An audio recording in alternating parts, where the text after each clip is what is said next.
Hello बच्चों, tenth class का political science Bihar board का लेसन 5 का क्वेश्चन आंसर बताने जा रहा हूँ। काफ़ी इंपॉर्टेंट क्वेश्चन है ये, ठीक है। और इसके पहले 1 2 3 4 तक ले पॉलिटिकल साइंस का प्ले लिस्ट में आप जाइएगा, लाइन टू लाइन देख लीजिएगा। बहुत अच्छा से समझाया गया है, काफ़ी इंपॉर्टेंट है। उससे ज़्यादा एग्जाम में आएगा ही नहीं आएगा, ठीक है। और आपदा प्रबंध का भी, ठीक है, सब प्ले लिस्ट में डाल दिया गया है, उसको देख लीजिएगा part wise, chapter by chapter, ठीक है। ये लास्ट चैप्टर है, देख लीजिए। इसके पहले चैनल को सब्सक्राइब नहीं किया तो सब्सक्राइब कर ले और शेयर और लाइक जरूर कर ले, ठीक है। पहला क्वेश्चन है, लोकतंत्र से आप क्या समझते हैं? लोकतंत्र से अब बताइए, लोकतंत्र मीन्स क्या होता है? लोगों का लोक मीन्स होता है लोगों का, और तंत्र मीन्स होता है सिस्टम। लोगों का सिस्टम जो चलता है ना, सिस्टम, लोग जो सिस्टम बनाते हैं ना, उसी पर चलना वो लोकतंत्र होता है। लोकतंत्र क्या होता है? लोगों द्वारा सिस्टम जो बनाया गया उसी को लोकतंत्र बोलते हैं, ठीक है।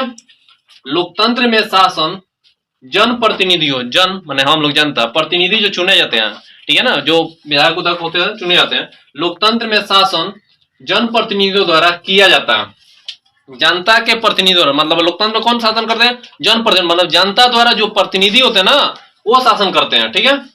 और इसे जनता के बीच तथा जनता के द्वारा चुने जाते हैं। ये किसके द्वारा चुने जाते हैं? जनता के द्वारा चुने जाते हैं। ये जो सरकार कौन चुनता है? हम लोग जनता ही चुनते हैं। यह जन प्रतिनिधि जनता के लिए शासन का निर्माण करता है। ये क्या का निर्माण करता है? शासन का। ये हम लोगों के लिए शासन का निर्माण करता है ना। हम लोगों के लिए भलाई के लिए अलग अलग तरीके का उपयोग करता है, ठीक है ना, निर्माण करता है। इस प्रकार लोकतंत्र एक ऐसी शासन व्यवस्था है जिसमें जनता अपनी मर्जी से न को चुन सकता है। मतलब इस प्रकार लोकतंत्र एक ऐसी शासन व्यवस्था है, लोकतंत्र कैसी शासन व्यवस्था है कि जो जनता के द्वारा चुना जाएगा। कैसी व्यवस्था है? जो जनता के द्वारा चुना जाए, और जनता के द्वारा चुना जाएगा जो कैंडिडेट, वो क्या होगा? जनता के भलाई ही करेगा ना। इसलिए लोकतंत्र अच्छा चीज है, ठीक है। लोकतंत्र इंपॉर्टेंट है। अगला क्वेश्चन है, गठबंधन के राजनीतिक कैसे लोकतंत्र को प्रभावित करते हैं? गठबंधन के राजनीतिक लोकतंत्र को कैसे प्रभावित?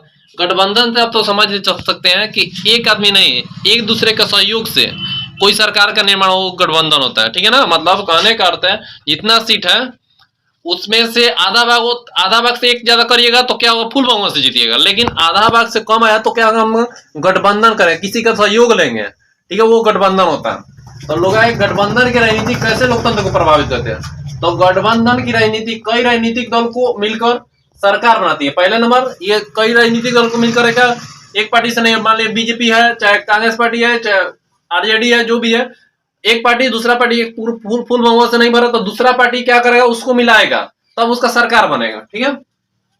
अब ये करने के बाद ये लोकतंत्र को कैसे प्रभावित करता है? कारण अब सुन लिए, इससे पहले आप सुन लिए कि ये प्रभावित कैसे होता है कि जब हम मान लिया दो पार्टी मिले, हमारा कुछ अलग उद्देश्य है, उसका कुछ अलग उद्देश्य है, वो अपना कुछ चाहेगा फायदा के लिए, हम अपना कुछ चाहेंगे फायदा के लिए, तो क्या होगा? इसमें कुछ लोकतंत्र पर असर पड़ेगा, दबाव पड़ेगा, ठीक है ना। तो वैसे ये देखो, वे सभी राजनीतिक दलों को नीति एवं उद्देश्यों को अलग अलग होता है। ये अलग अलग जो दो पार्टी के या तीन पार्टी के जीते ना, तो सबका अलग अलग उद्देश्य होता है, नीति होता है, प्लानिंग होता है।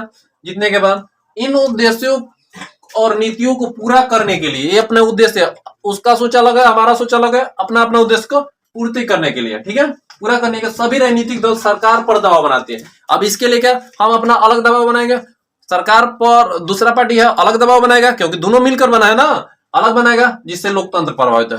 जिसमें सरकार पर क्या होगा? जो लोगों के द्वारा तंत्र बनाया गया, वो जो सरकार है उस पर क्या होगा? असर होगा।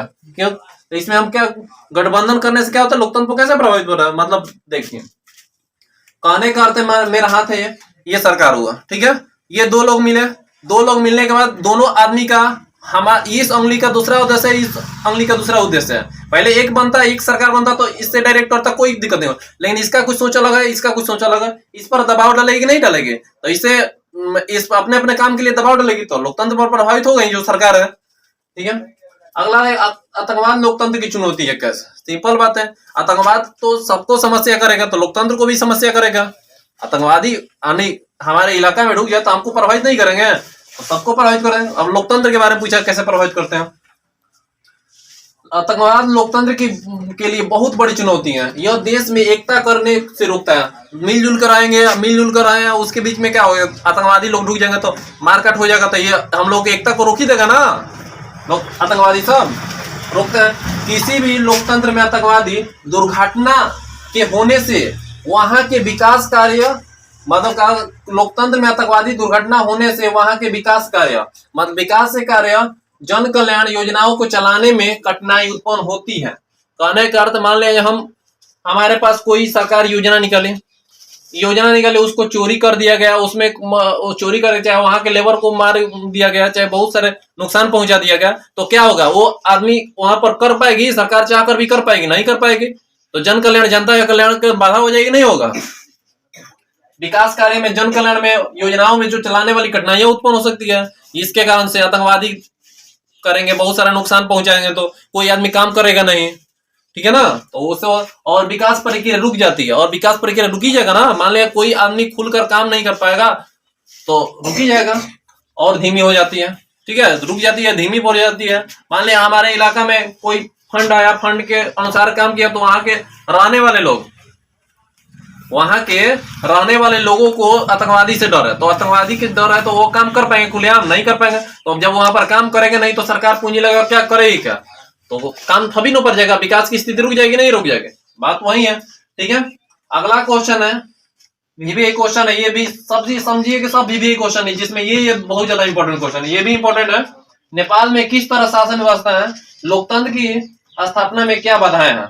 देखिए, नेपाल में किस तरह शासन व्यवस्था, लोकतंत्र की स्थापना में क्या बाधाएं हैं, लोकतंत्र की स्थापना में क्या बाधाएं होती है, सुनिए। नेपाल में एक सफल लोकतंत्र की स्थापना में बाधाएं क्या होती है, सुन लीजिए। और शिक्षा, जहां पर पढ़े लिखे रहेंगे कम, तो ओवर क्या होगा, मैं लोकतंत्र का निर्माण नहीं हो, जो पढ़े लिखे होगा तब न पता लगेगा, हाँ इसमें वोट देना चाहिए, इसमें आप वोट दीजिए, हमारे लिए ये कैंडिडेट अच्छा है। जब पढ़े लिखे नहीं तो वोट के वैल्यू नहीं समझेंगे, अशिक्षा हो जाएगा। लोकतंत्र के प्रति जनता का उदासीनता, ठीक है, लोकतंत्र के प्रति जो सरकार चुनने के बारी है ना, तो उदासीनता हो जाएगा कि हाँ भाई करने से कुछ फायदा नहीं, ये है वो है, पुराने जमाने का सोचेंगे लोग कि राजा का जमाना ये ठीक था, ये था, जो अशिक्षा के कारण होगा। लेकिन ये शिक्षित हो जाएगा तो ये ठीक हो जाएगा। गरीबी है, जनता का जागरूक ना होना, ये सब, जनता एक दूसरा मिलजुल कर नहीं कराती है, इस कारण से क्या होता है, लोकतंत्र में बुरा असर पड़ता है, ठीक है। तो ये रहा, ठीक है, अच्छा से देख लीजिए और चैनल को शेयर कर दिए, ठीक है, धन्यवाद।